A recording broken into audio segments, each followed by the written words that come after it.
So remember when the Switch came out in 2017? It had all these amazing first-party Nintendo games and was a massively huge success. Well, there's kind of a different story to that year that I don't think really people really talk about, and it's actually kind of like scarily morbid when you look at it from that angle.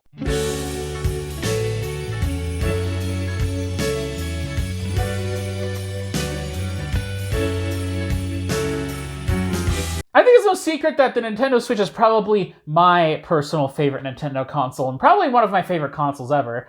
I mean, not only do you have the gimmick of the portability versus docking, which please do not ever take this away, Nintendo, but also the game library is just so good because it's Nintendo not just experimenting, but also doing their experimentation in a really good way, right? You have like Breath of the Wild, which is an open world game that is very much a departure from a traditional Zelda game, but it still does it in a way that feels very good. Or Smash Bros. Ultimate, where they literally are making the biggest, most full fighting game ever, basically. With the current success of the Switch, you actually have to roll back to 2017, because that was the year that the Switch had to succeed in order for it to have legs long enough to last until now. And prior to 2017, Nintendo was not in particularly great shape, right? I mean, the 3DS did decently, but the Wii U was not great, and so Nintendo in general was not in great shape. And so for them to move to a console handheld hybrid, where you could have one device that you put all your eggs in one basket could fail and just tank the company if it didn't succeed, maybe not the best idea. So obviously Nintendo had to make a ton of games for the Switch launch year to make sure that it succeeded, right? Because their consoles rode on Nintendo games, and Nintendo games were the ones that sold consoles and sold best on those consoles. So obviously Nintendo put in effort, and clearly that showed.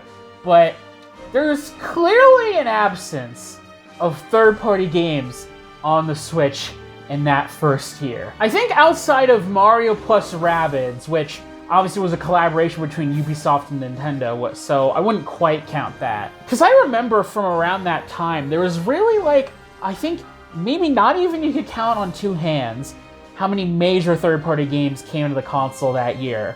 So I think Sonic Mania, Sonic Forces, Doom 2016, Monster Hunter Generations Ultimate, but only in Japan, Puyo Puyo Tetris, Super Bomberman R, that was a launch title, and that weird Street Fighter 2 version that was exclusive to the Switch.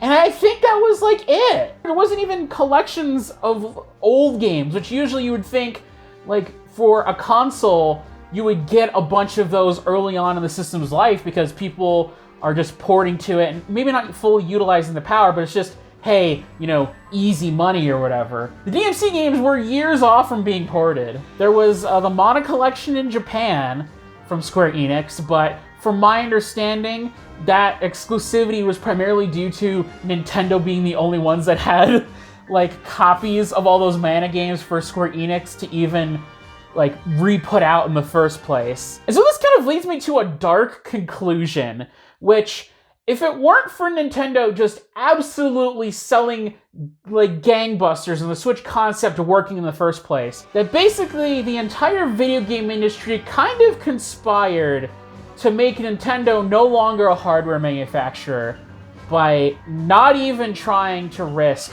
putting any significant games on the Switch in its first year. And clearly this loose conspiracy, I think, still continues even to this day, because companies still cannot be bothered to put their games on the Switch, even though the console has sold way more than the Xbox One, right? And yes, I know technical reasons, blah blah blah, x86 versus ARM, console versus handheld, I get it. For a modern example, right, Square Enix, right, for 2021 with the Switch, has a very close relationship to Nintendo with things like Octopath Traveler and making all those Bravely Default games exclusive to 3DS for how many years, right? They let 4 of their characters be in Smash Brothers, including Sora from Kingdom Hearts, and yet with all of that in Nintendo's favor. Square Enix, the best they could do was do cloud versions of the Kingdom Hearts games for the Switch. They wouldn't even bother with native ports of the games. Like,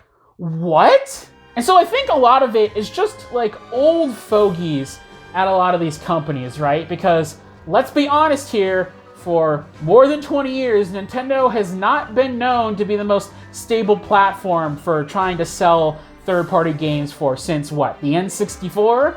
And so I think a lot of these people kind of treat the Nintendo console as like, oh, that's like a bonus version that we can sell if we can make it work. It's not critical to our game succeeding if we put it on a Nintendo platform. If we can make it work, you know, it works. But if there's even the slightest little bit of difficulty, you know, we're out.